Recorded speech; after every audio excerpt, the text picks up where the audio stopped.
On est mardi le 1er octobre. Avez-vous fait vos chiffres du mois de septembre? Moi, je dois vous remercier. On a eu un excellent mois. Un excellent mois. On a travaillé très fort. On va jaser un petit peu de ça. L'extrême droite en Autriche, tiens, on va parler de ça. Prendre des pauses en parlant. Est-ce que la tulipe, le cas de la tulipe est unique? Oh, pas du tout, il y en a plusieurs. Le croupier en chef de la STM a mal au cœur. Je vais vous dire pourquoi. Les coupures de crédit d'impôt aux jeux vidéo. Perrette en Cour suprême en 1965. Ça va pas bien dans l'industrie de l'automobile. Comme bizarrement, hein? Les trois grands n'arrachent, on va parler de ça. Les dépanneurs, combien il y en a qui ferment par jour? Avez-vous un chiffre? Pensez à ça. Pensez à ça. Hey, je vais vous montrer les résultats de mon robot que je suis en train de coder pour analyser la crypto et la bourse. Pas fini encore. Je vais vous parler de hockey. C'est rare que je vous parle de hockey, je vais vous en parler.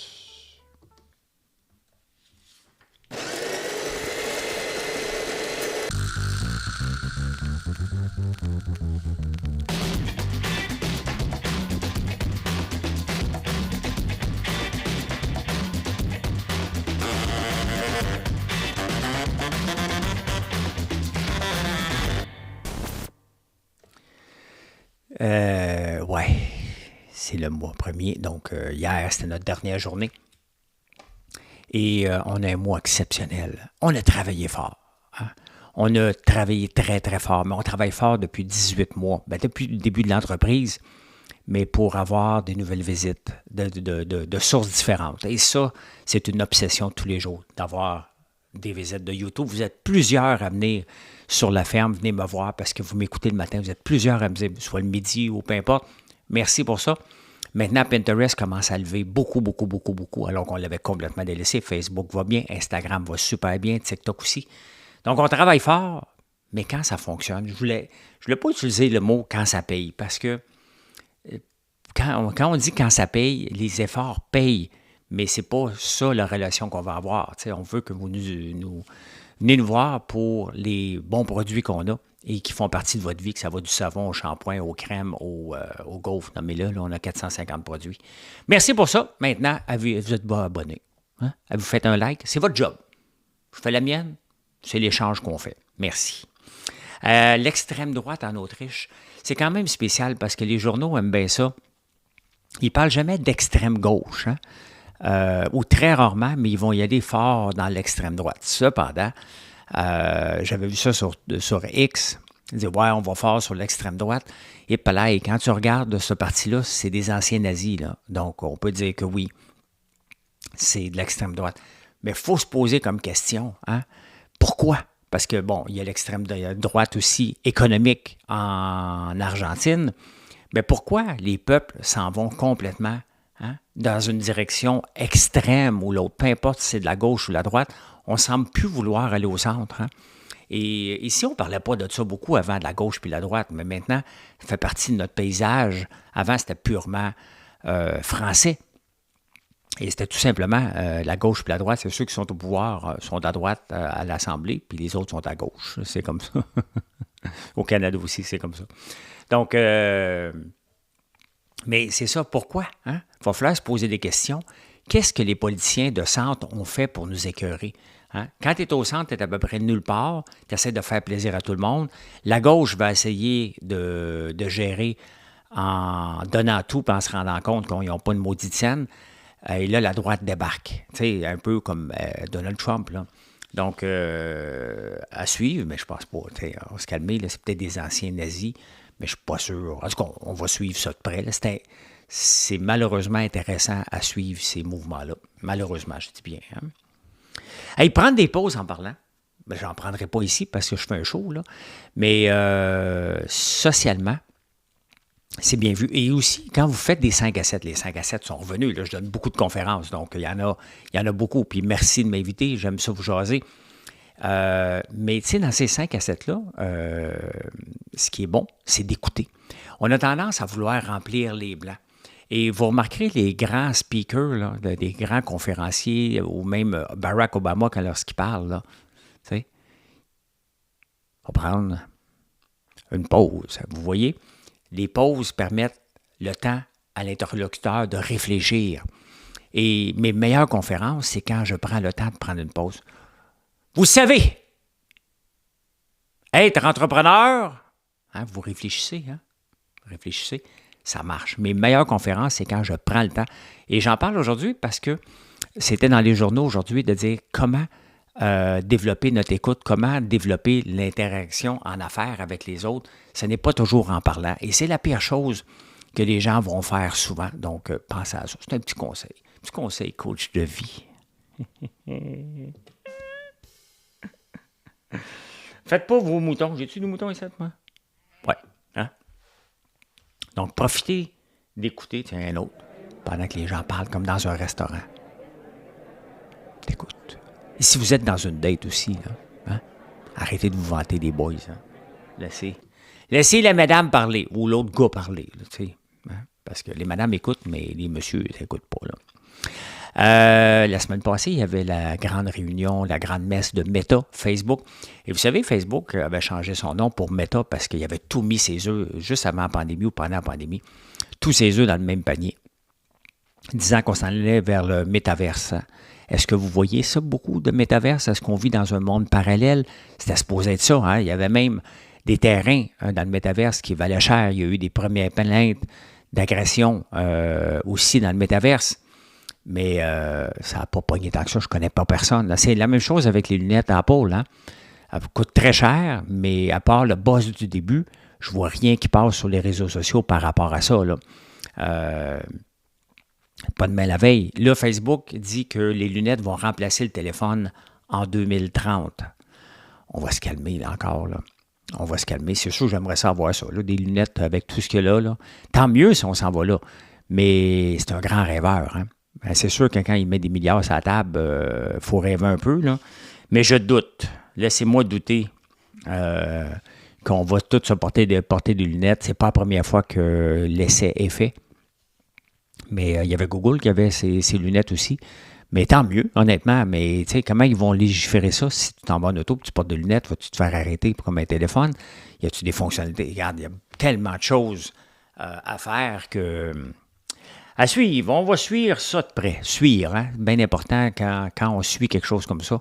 On enlève le V, hein? On suit. On va suivre.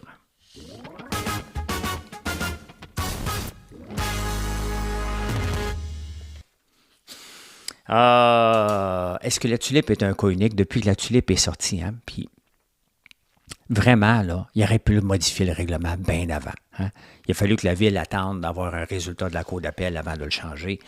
Mais il n'y a pas un cas unique. Imaginez-vous sur le plateau, OK? Sur le coin de Marquette, Guilford, sur les gens qui connaissent ça. Il y a un salon de manicure avec des huiles essentielles, bio. Les femmes enceintes vont là parce qu'il n'y a pas de produits chimiques, puis toute la vie est belle, puis hein, techniquement, là, tu vois des fleurs de macadam. Là. Des fleurs de macadam, tu sais, de Jean-Pierre Ferland, là, tu sais. Mais non, les voisins se sont plaints. La CSST est venue parce que ça sent l'eucalyptus, Simonac. Hein? Les gens se sont plaints pour d'autres, des senteurs, cette fois-là. Le monde est devenu fou, intolérant. Tu sais, tu habites en ville, tu habites en campagne, tu regardes, tu dis, OK, j'habite en ville, il y a des voisins, je vais vivre avec ça. OK, j'habite en campagne, ça va sentir le fumier une fois de temps en temps. OK, je vais vivre avec ça. On est devenu intolérant. Intolérant, et les villes font des règlements, ils supportent ça. Tu sais, déjà, là, quand le premier gars de la ville qui est venu voir ça, il a dit, regarde, il n'y a pas de plainte, là, on arrête ça. Tu marques l'adresse, là, 1250 Guilford, on n'achète plus ça avec ça. Ben non, la CSST est venue faire des tests. Toute la paperasse, une perte de temps. Ça coûte cher, ça. Ça coûte cher. Ils peuvent tout simplement dire, regarde, arrête de m'énerver, on le fera pas. Ben non, ils continuent à enquêter pendant des temps, puis ça lâche pas. Et tout correct, la madame, là. Mais c'est la pression des voisins de se faire écœurer non-stop. On n'aime plus rien. On veut plus rien dans notre cour. C'est vraiment, là, le grand non, là. Mais tu sais, surtout le plateau, là, c'est assez Québec solidaire, là. Quand tu t'habitues à dire non à tout, puis tu refuses l'austérité, puis tu refuses la gestion, bien, ça donne ça aussi. Hein? On engendre ce qu'on sème, tout simplement.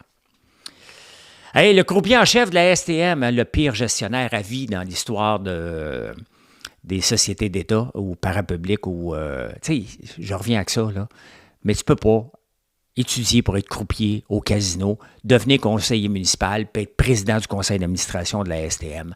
Oublie ça. Si tu n'avais pas étudié là-dedans, si tu n'avais pas travaillé en administration, puis ton choix était d'être croupier à un moment donné dans ta vie, tu ne peux pas te ramasser avec une responsabilité aussi grande que la STM. Puis on le voit, Éric Caldwell n'a pas les compétences pour gérer ça. Être président d'un conseil d'administration, c'est pas une joke. Ça prend des compétences. Il les a pas. OK? On le voit, les résultats de la STM, là. Mais il y a quelque chose qui dit que je suis d'accord avec, hein, parce que j'en parle. Je ne suis pas contre les autos à gaz, mais pas du tout. On va en parler tantôt en finance. On va faire une transition vers quelque chose. C'est pas déterminé encore, on n'est pas rendu là. Ça semble être électrique, mais peut-être ça ne le sera pas non plus. C'est bon. Mais je suis contre les publicités des autos. Je n'ai pas besoin de voir une publicité. Je n'ai pas besoin qu'on encourage le véhicule électrique, le véhicule à essence, si on s'en va vers ailleurs. Pas besoin. On est capable de faire nos choix nous autres mêmes sans se faire bombarder de publicité. Et là, il dit, quand je vois des publicités dans la STM, dans la station de métro, sur les autobus, qui parlent de pétrole et d'auto, ça me donne mal au cœur. Il a raison. Il a raison. Cependant, dans son cas à lui, il a besoin d'argent. Donc, qu'est-ce qu'il veut faire? Il veut bannir ça pour quitter l'argent aux autres. Tu le vois à un moment donné, il faut que tu laisses passer tes principes à un moment donné ou que le gouvernement légifère en conséquence. Hein? Tu ne peux pas l'empêcher. Il y a d'autres sociétés de transport qui font ça aussi pour dire, ben non, c'est contre nature de faire la publicité sur les autos alors qu'on est un moyen de transport concurrent. Ça fait du sens. Ben du sens. Mais sauf que tu n'as pas une scène. Pince-toi le nez. Ou trouve une solution avant. Ferme ta gueule. Non, mais tu peux pas aller dire ça, là. S'il arrête demain matin, tu vas prendre où ton argent? Il y a de l'argent qui arrive des publicités. Mais il ne comprend pas. C'est un gars de gauche, il ne comprend pas. Mais il a raison. Mais là, il faut qu'il trouve une solution avant de parler. Moi, je peux le dire, je m'en fous, moi. J'ai pas trouvé une solution, moi. J'ai pas de pub, moi. Ma pub, c'est ce que je fais en ce moment. Je vous parle. On parle, on réfléchit. Puis là, tu dis, tabarnouche.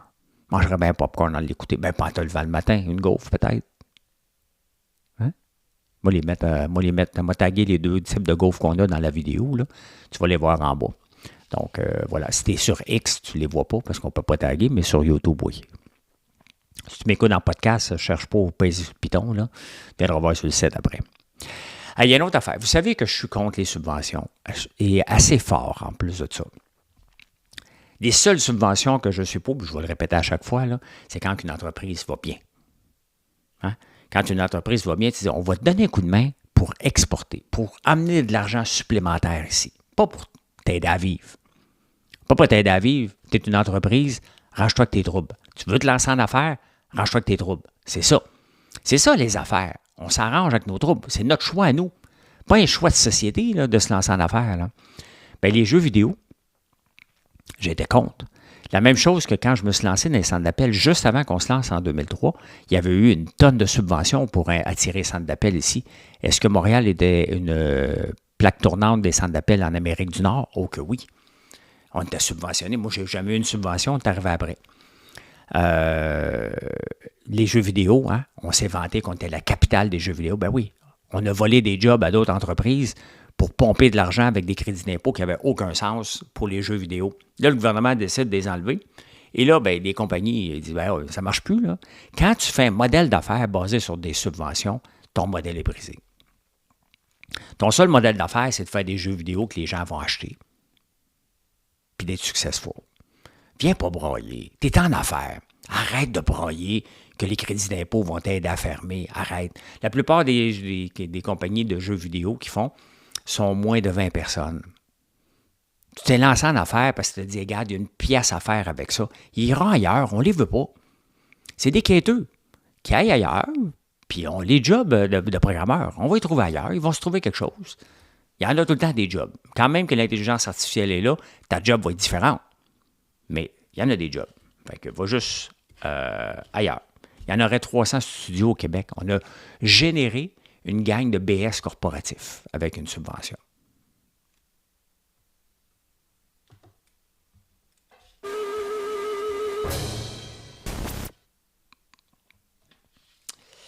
Et le 1er octobre 1965, parce qu'on est rendu le 1er octobre, bien entendu, je vous amène ici. Pas tout de suite, ça, pas tout de suite. Regardez, c'est chez Perrette que ça se passe. Hein? Le prix des cruches de Perrette sera finalement décidé en Cour suprême. La Cour suprême du Canada devrait décider, je n'ai pas le résultat, mais probablement qu'ils ont perdu. Là.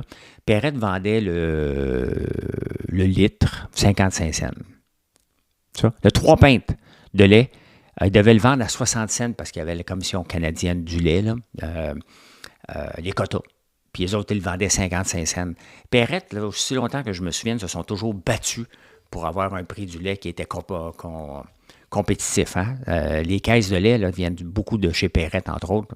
Il y en avait beaucoup. Donc, et je me souviens quand j'étais jeune, il y avait beaucoup de compétition là-dessus. Mais tu peux voir comment ça fait des années qu'on appauvrit les familles au Canada pour satisfaire quelques producteurs laitiers. Est-ce qu'on a gagné globalement avec ça? Pas certain. Hein? Je suis certain qu'on n'a pas gagné. Ah oui, on a permis à des fermes. On n'a pas protégé la petite ferme, mais absolument pas. Il n'y en a plus de petites fermes. Elles sont très, très grosses. Regardez, j'arrive de Témiscouata, là. J'ai vu des fermes immenses. Ça m'a fait rêver. C'est beau à voir. J'ai rien contre ça. Mais il n'y a plus de petites fermes qu'on voulait protéger. Donc, pourquoi garder ça? Puis surtout qu'on veut le mettre dans la loi pour ne plus négocier avec des traités internationaux, le projet de loi CEDAC 282, qu'entre autres, Yves-François Blanchette veut avoir. Ça appauvrit tout le monde. Hein? On ne peut pas avoir des bons prix. On a un prix plancher pour l'essence que Fitzgibbon voulait enlever. Je ne sais pas si on va réussir à l'enlever. C'est complètement débile, ces affaires-là. Hein? En 1965, Perrette est en Cour suprême pour se battre. Ils voulaient, eux autres, faire des guerres de prix. Ils voulaient s'assurer que les gens en aient pour leur argent. Et le Canada dit non.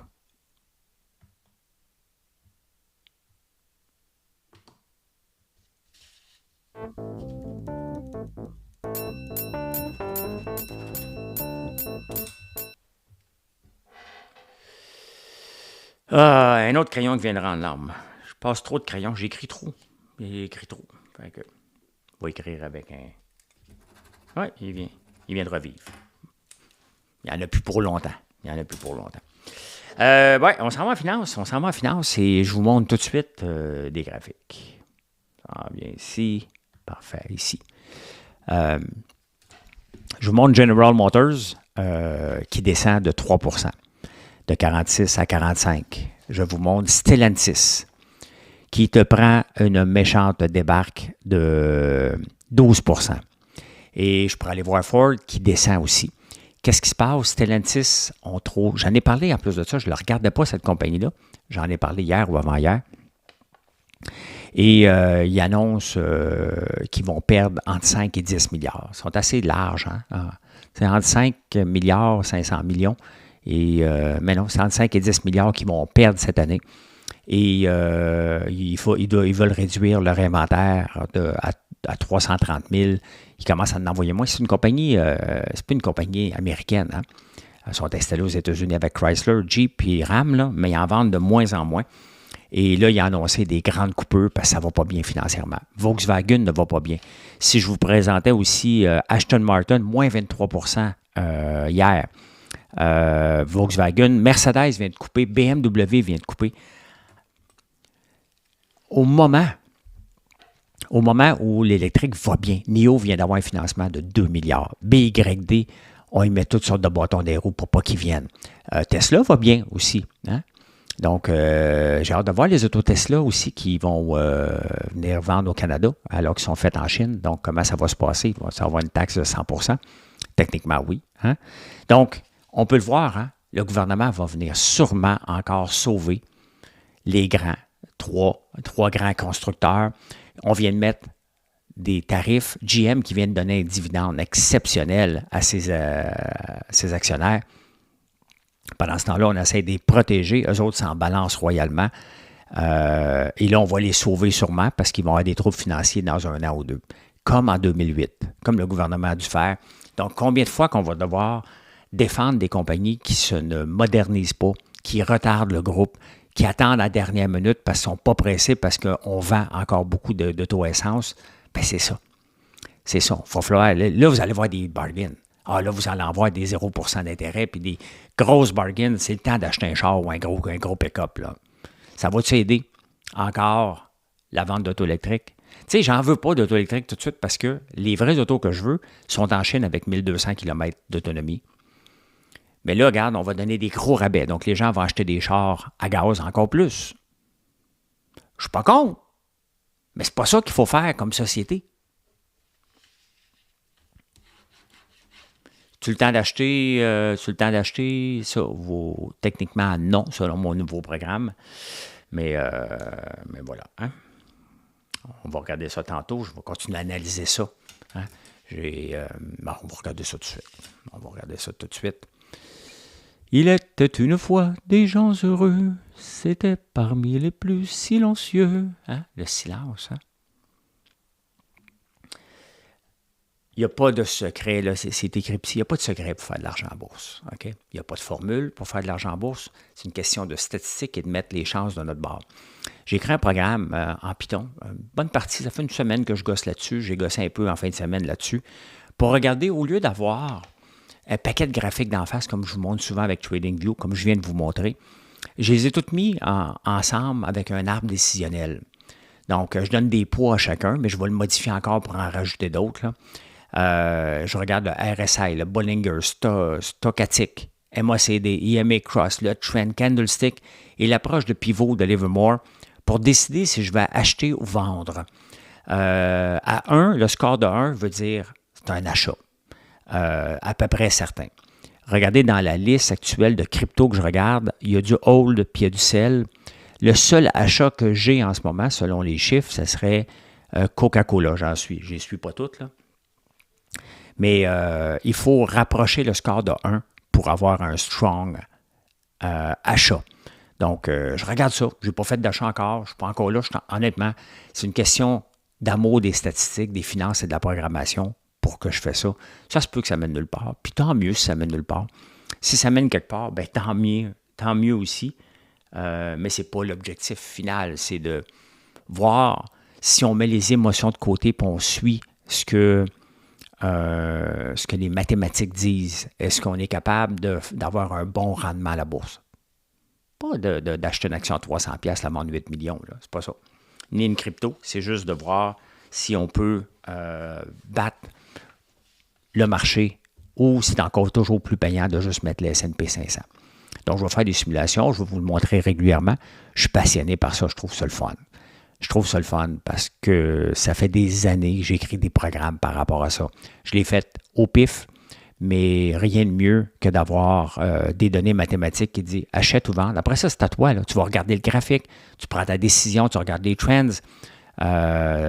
Puis après ça, ben, c'est ta tête d'investisseur financier qui va prendre la décision d'acheter ou de vendre, là. Hey, les taux baissent, hein? C'est une bonne nouvelle. Pas vraiment. Pas vraiment. Pourquoi? Ben parce que quand on descend les taux d'intérêt, c'est que l'économie ne va pas bien, on veut la relancer, on veut la stimuler. Quand on monte les taux d'intérêt, c'est que l'inflation, l'économie va bien, l'inflation monte. Là, les taux d'intérêt baissent, on veut les descendre de 0,5 %. Là, on va le savoir le 23 octobre au Canada. Mais ce n'est pas une bonne nouvelle parce qu'en ce moment, si on regarde les titres techno, ça a explosé. Donc, tu sais, la bourse, elle va aller en direction, mais là, on a anticipé beaucoup les baisses de taux d'intérêt. La techno est dans le tapis. Qu'est-ce qui est dans le tapis aussi? Bien, l'or a monté énormément. Il reste quoi? Les autos? Ben, on peut le voir que là, sont dans une mauvaise passe. Donc, qu'est-ce qui va rester pour espérer avoir de la bourse? Ben, avec un rendement de 35 % dans le S&P 500 dans la dernière année, il ne faut pas s'attendre à des miracles non plus. On a pas mal été chercher le maximum qu'on pouvait, là. Donc, je ne m'attends pas à grand-chose à la bourse, sincèrement, dans la prochaine année. Ben, je peux me tromper, puis j'espère me tromper. Hein. C'est bon pour moi, me tromper. C'est dans le bon sens. Hein. Mais j'anticipe un rendement de zéro, là. On a déjà beaucoup anticipé du rendement. Même si on a un rendement de zéro dans la prochaine année, puis on accumule à chaque mois, ben dans 2 ans, 3 ans, ça va avoir été payant. Il faut juste être patient. Investir chaque mois dans le S&P 500, c'est un jeu de patience et de long terme. Hey, j'ai eu une statistique sur les dépanneurs. Hein. Vous savez que Couche-Tard essaie d'acheter 7-Eleven et Et les dépanneurs sont de moins en moins juste du gaz et des cigarettes. Hein. C'était beaucoup, beaucoup ça. Là. J'en ai déjà eu un dépanneur SO. Là. 90% de nos affaires, de notre revenu, 80%, c'est des revenus de cigarettes et de gaz. Mais plus maintenant. Hein? Ils sont de plus en plus devenus avec un magasin d'alimentation à prix abordable. Bien, des cochonneries, bien entendu, des chips, toutes sortes de choses comme ça. Là. Mais c'est intéressant. Vous savez qu'ils ferment à chaque jour au Canada un dépanneur et demi, 1,5 dépanneurs par jour ferme au dépanneur. Il y a beaucoup de dépanneurs du coin là, qui n'y arrivent pas. C'est sûr que la vente de moins de cigarettes, ils ont de moins en moins de revenus. Donc, puis c'est des choses trop chères, mais c'est pour ça qu'on va dans les grands, parce qu'on le sait qu'on va avoir des bons prix, donc c'est intéressant. Hein? Est-ce qu'on devrait passer à la banque en ligne? Un super article aussi dans le Wall Street Journal. Vous savez, ici, on a eu Tangerine à un moment donné, qui était juste une banque en ligne, mais comme n'importe quoi, les premiers qui arrivent, hein, on n'est pas prêt à ça, mais regardez la dernière fois que vous êtes allé dans une succursale. Hein? Ça fait longtemps, moi, je n'ai pas été dans une succursale. Je n'aurais pas besoin de ça, je suis toujours en ligne. Oui, je peux accéder à quelqu'un. J'étais à la banque privée de la Banque Royale. Je ne le dérange pas souvent. Il est pratique. Mais, je pense que de plus en plus, on va rester à la version 2.0 des banques en ligne là, qui ont essayé. On ne voit plus vraiment de pub de Tangerine. Ils ont bien essayé fort, donnant des taux d'intérêt plus élevés. Mais sincèrement, aujourd'hui, est-ce que les grandes banques ont besoin d'autant de bureaux que ça? Pas certain, hein? Je ne suis pas certain. Surtout qu'ils prônent de plus en plus la chose en ligne. Donc, il n'y a plus de raison qu'on aille en succursale où ça se passe par email. Donc, il y a besoin de beaucoup, beaucoup moins de staff. Je pense qu'on va assister à un renouveau des banques dans les 10 prochaines années. Hein? Ça va être payant pour les banques, bien évidemment, là, s'ils coupent des bureaux.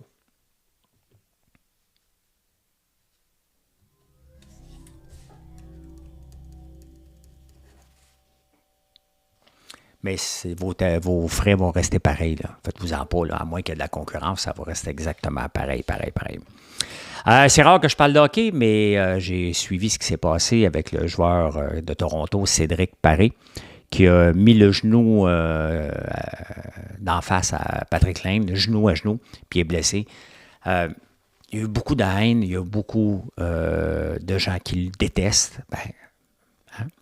Le détester avec raison. La haine, il n'y a jamais de place pour la haine, puis garde, moi de casser la gueule. Il n'y a pas cette place-là. Mais le joueur ne s'est pas aidé. Hein? Cédric Paré, quand j'ai vu l'entrevue, la casquette par en arrière, tu viens de blesser quelqu'un, t'es Québécois, ça se passe avec le club du Canadien. Tu t'attends à quoi? La maudite palette par en arrière, puis avec un petit sourire en coin qui a peut-être échappé, bien c'est ça qui a fait alimenter. Hein? Beaucoup de remords. Présente-toi. Tu es obligé d'aller te présenter avec une casquette à l'envers, alors que quand même, quand c'est un match hors concours, c'est un événement majeur pour la planète hockey à Montréal que Patrick Laine soit blessé. Tu arrives avec des remords, même si tu t'en balances bien raide. T'sais, après ça, tu peux pas... Malheureusement, c'est ça, les réseaux sociaux. C'est ça. Hein? Tu peux pas dire que ça n'a pas de bon sens. C'est comme ça. Il y en a des fous. Ça ne prend pas grand-chose pour les allumer. On est responsable des allumer ou des éteindre. Un peu de remords, puis dire, écoutez, c'est un accident, je ne pensais pas, je voulais le bloquer, c'est mon genou. Invente n'importe quoi. Mais là, après ça, viens pas chialer que tu as engendré ça. Le monde est fou. Puis le monde sont prêts à faire ça. Fait que qu'est-ce que je te dis? J'accepte pas ça. Mais c'est ça pareil. Hey, l'inventeur du détecteur de radar est décédé. Hey, il a inventé ça en 1974. Moi, j'en ai déjà eu un, mais déjà fait arrêter par la police. Je me souviens pas où j'avais acheté ça. Il n'y a pas d'Amazon dans le temps, il n'y avait pas de site web. Où c'est que j'ai pu bien acheter un détecteur de radar? C'était en 1999 avec ma Colt 2000. Je voulais faire de la vitesse. Mais t'es fait pogner à un moment donné. J'avais négocié longtemps avec la police. Ils voulaient me donner une amende de 1000$. Je lui ai dit, no way. Il me donnait juste possession, pas utilisation. Il est décédé à 74 ans. Il avait inventé ça en 74. Et écoutez, il y a un super économiste qui enseigne à une université reconnue aux États-Unis qui a analysé le report de la mort pour sauver des taxes. Quand les gouvernements changent les lois sur la succession, mettons qu'en 2025, ils vont dire, bon, ben regarde, maintenant, les taxes sur la succession vont être moins élevées en 2025. Bien, il y a des gens qui vont tout faire pour étirer leur mort d'un mois ou 2, de 3, ben, pour arriver en 2025 alors qu'on est au mois d'octobre en ce moment. Donc, c'est éprouvé scientifiquement que quand les lois changent sur la succession, les gens vont anticiper, les gens qui savent qu'ils vont décéder, ou ils vont étirer leur mort surtout pour bénéficier à leur succession. Hein? Quand même, ils sont gentils. Mais c'est quand même spécial que des gens ont remarqué ça puis ils font une thèse de doctorat là-dessus. Je peux dire ceci? Merci d'être là. Je vous souhaite un excellent mardi. Venez nous voir sur françoislambert.one et passez une excellente journée. Allez, bye.